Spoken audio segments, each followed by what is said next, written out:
Albert Einstein, Richard Branson, Bill Gates, John F. Kennedy, Tony Robbins, Michael Phelps, Will Smith. That sounds like a list of highly successful titans in a variety of industries. What else do they have in common? Well, they all have ADHD, but you don't hear much about that, do you? You know what you hear even less about? The successful women navigating ADHD. And that's exactly why I started this podcast, ADHD for Smartass Women. I'm your host, Tracy Otsuka. I'm an attorney, not a doctor, a lifelong student, not a coach.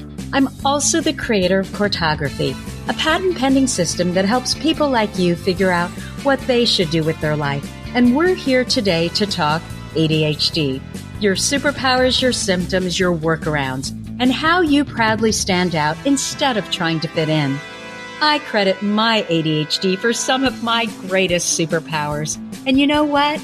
I spy a happier life for you too. So without further ado, a shiny new episode is starting now.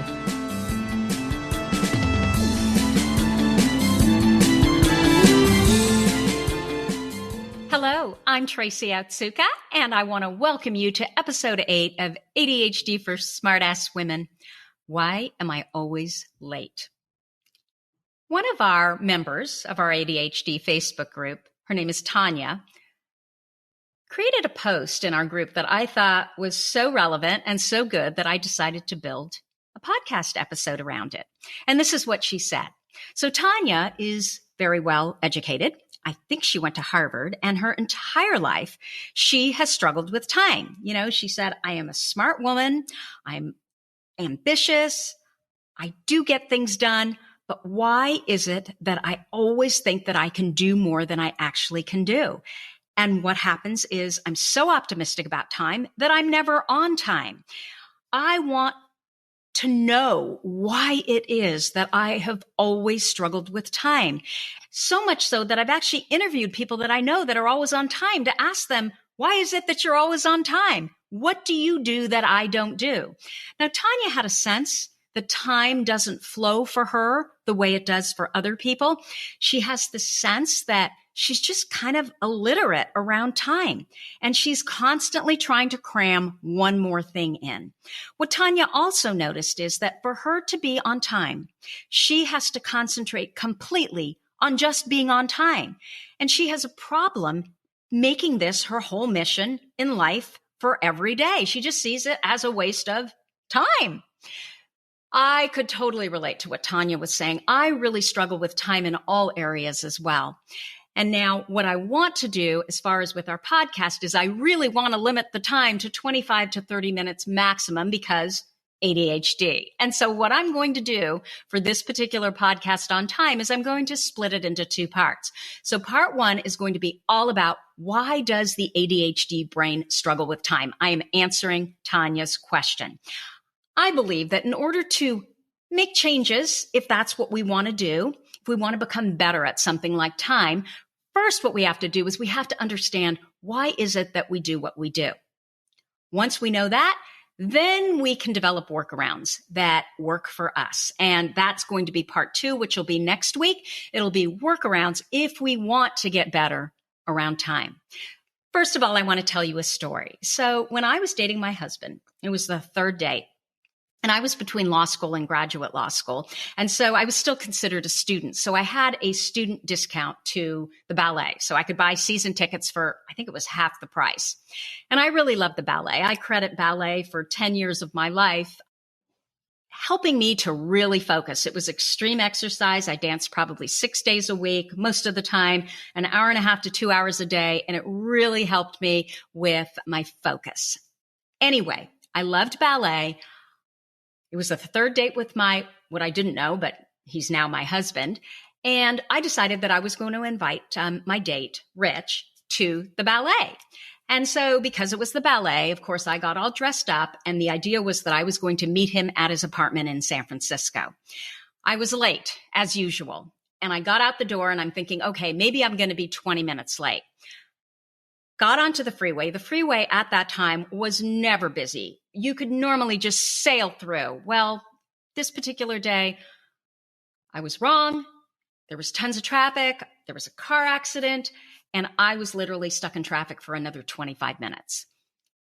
During this time, there was no such thing as cell phones, so I couldn't call, my date at the time and tell him what was going on. So I show up at his apartment 45 minutes late. And the deal with Rich is he is not like me. He is so organized and so on top of things and so incredibly good with time.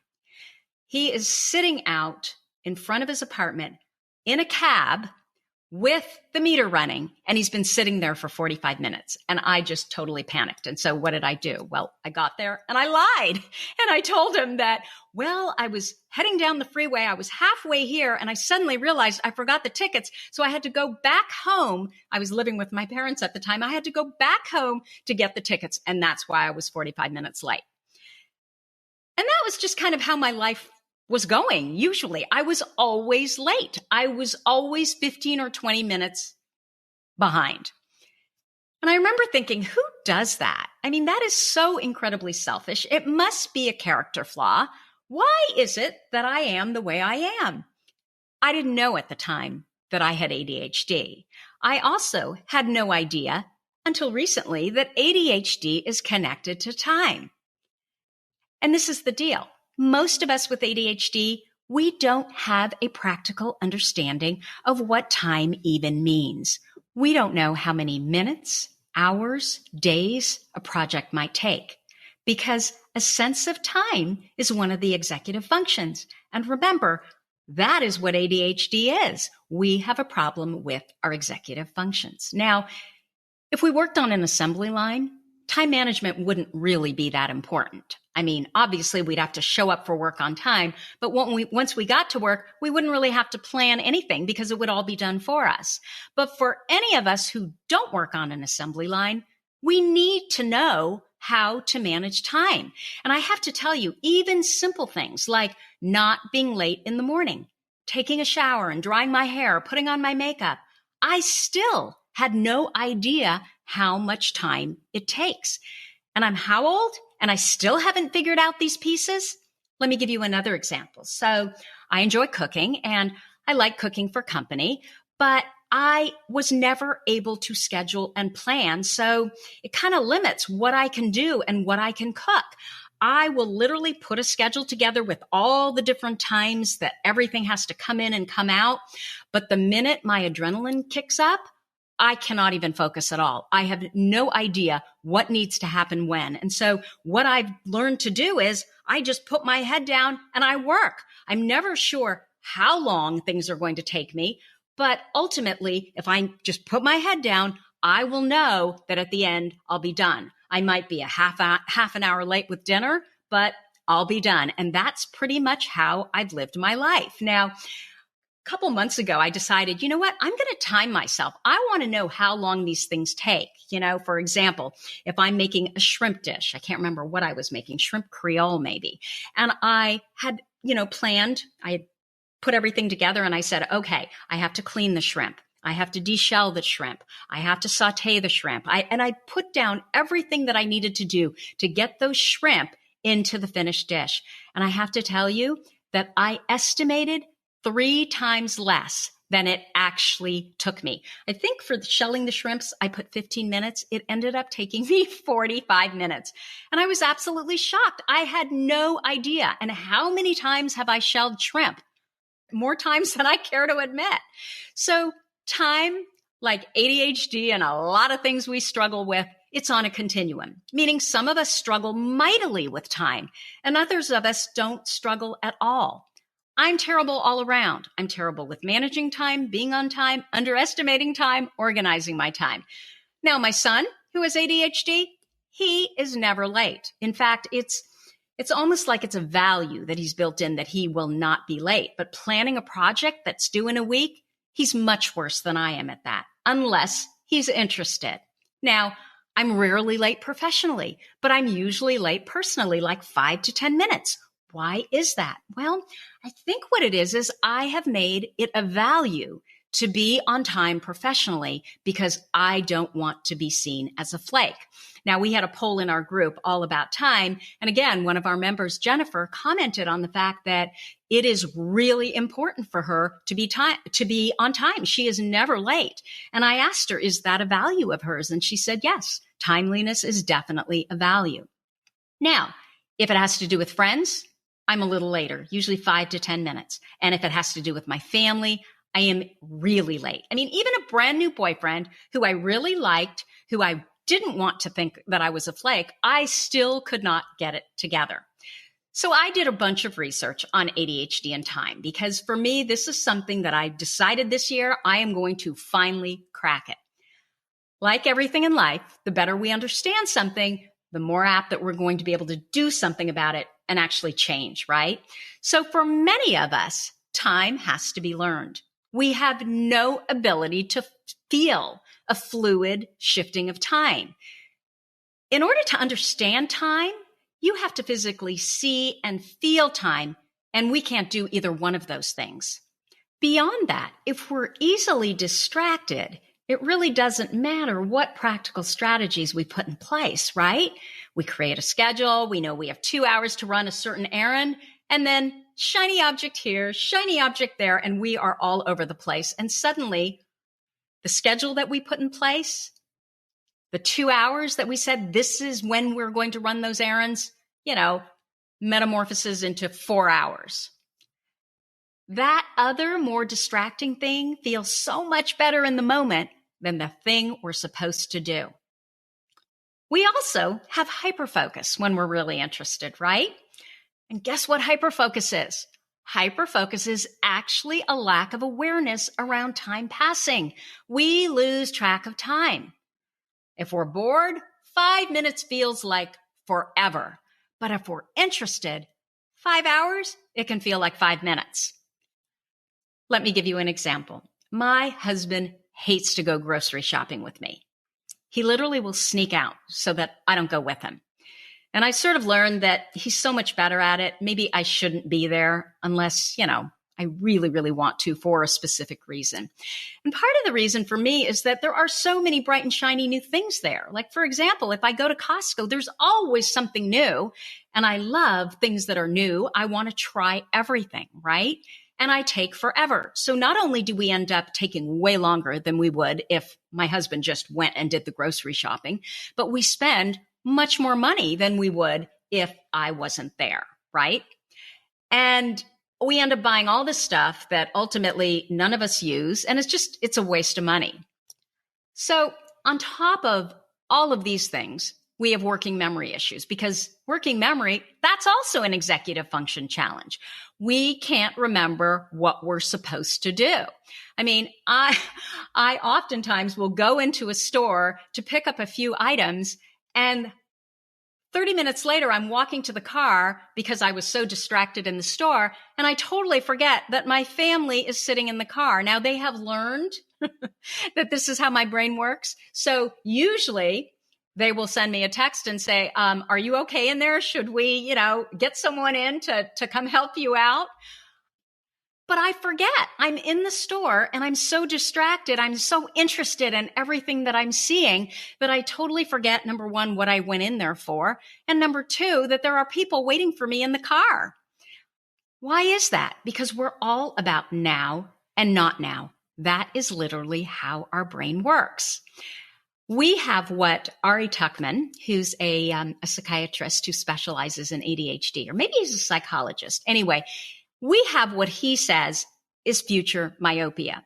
There's no straight line progression, meaning, okay, a neurotypical brained person says, I have to write an article by this Friday, and it's now Monday. So today, I'm a little motivated. On Tuesday, I'm going to be a bit more motivated. On Wednesday, I'm going to be even more motivated. And on Thursday, I am really motivated and it's going to be done. With ADHD, our brains, we're not motivated on Monday. We're not motivated on Tuesday. We're not motivated on Wednesday. We're really motivated on Thursday night. It makes it really difficult to plan ahead if you're not motivated. We tend to be in the moment.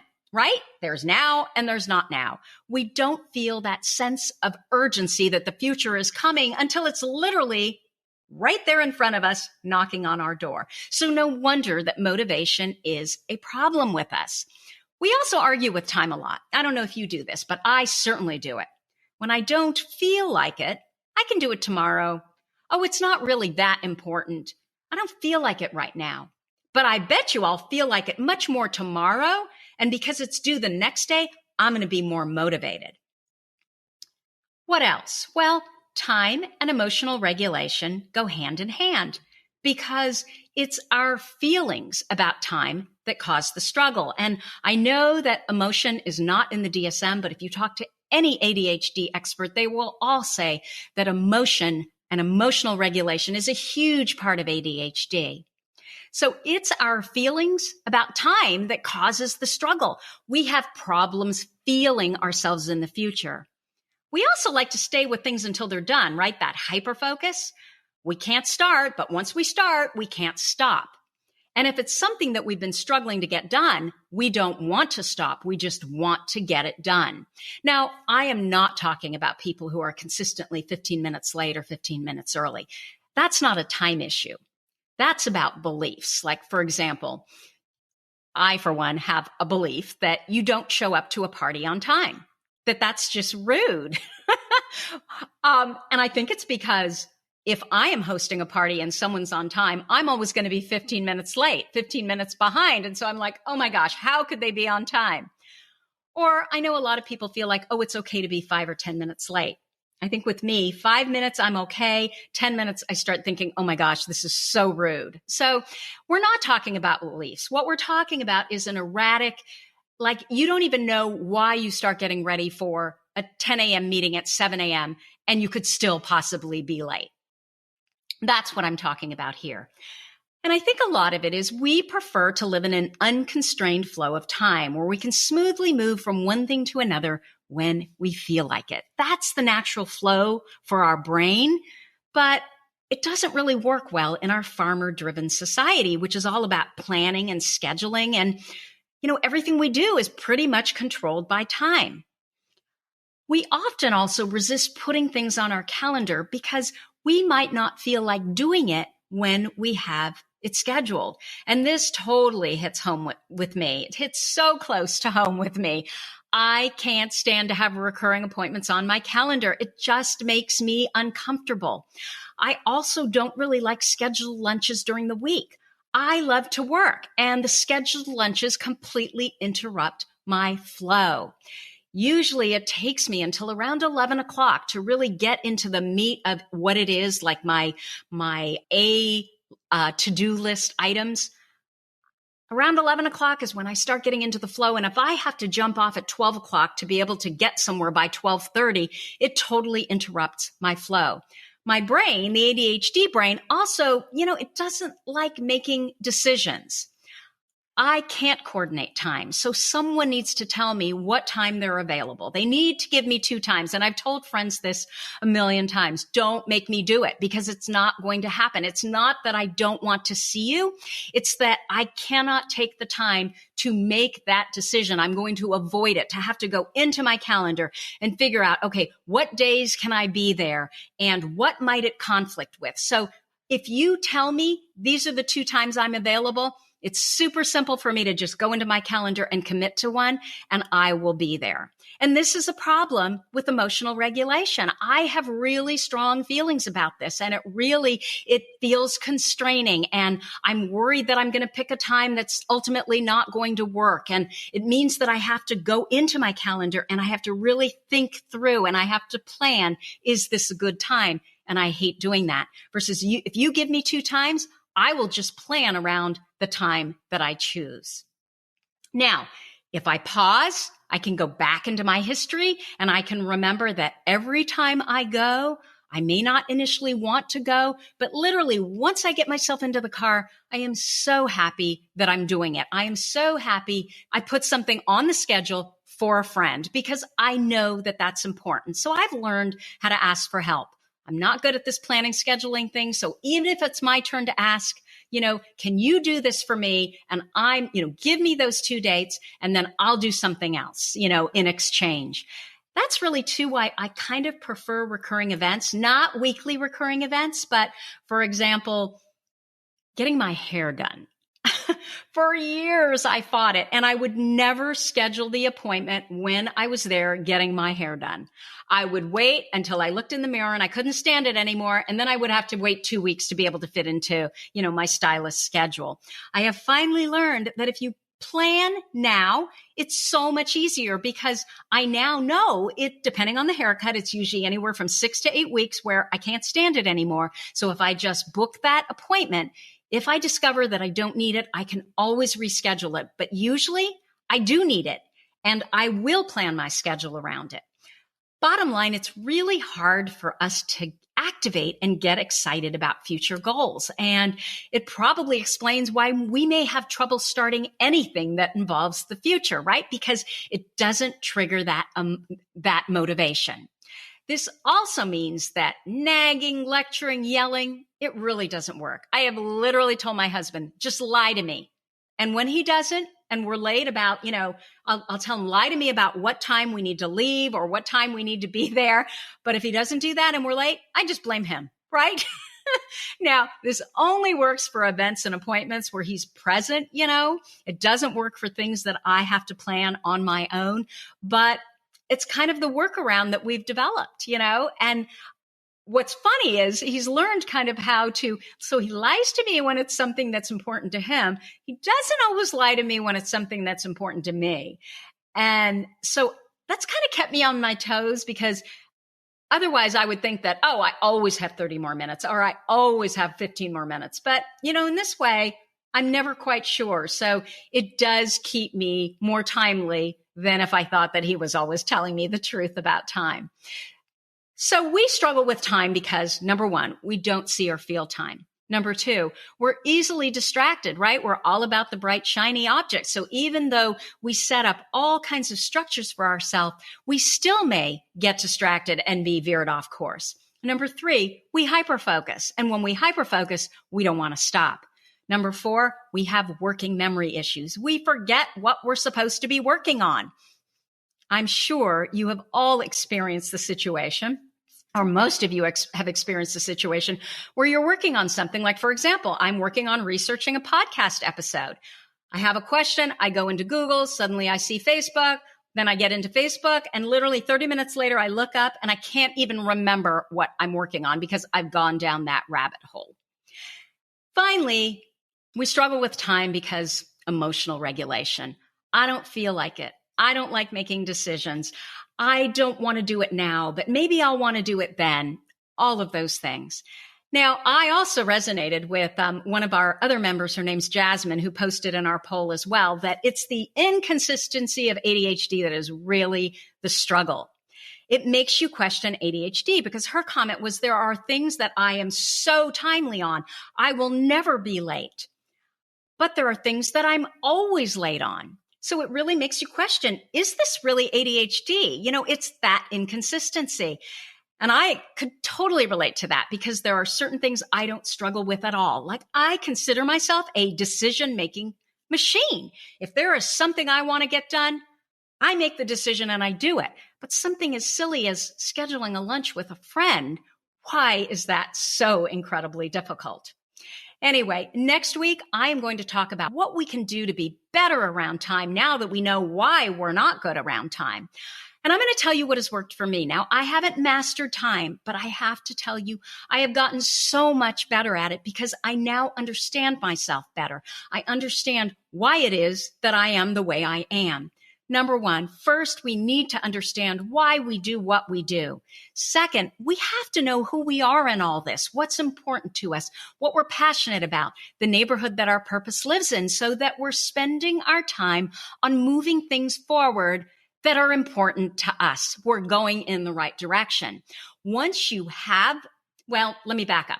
Having this information, knowing who you are, what's important to you, what the neighborhood or where the neighborhood of your purpose is, that information, it's important to everyone. But for those of us with ADHD, it is imperative.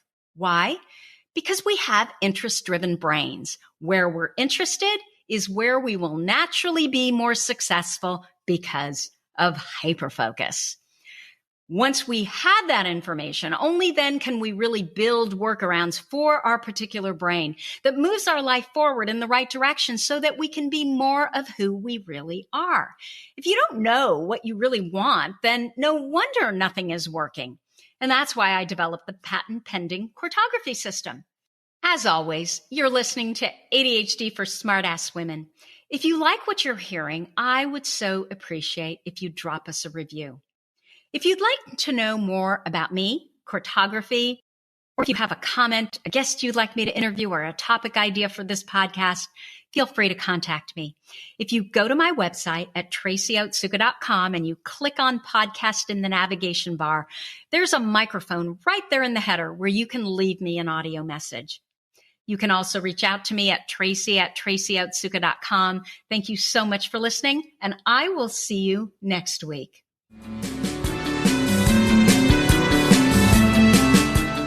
You've been listening to the ADHD for Smartass Women podcast. I'm your host, Tracy Otsuka, and we're available on iTunes, Stitcher, Spotify, and Google Play.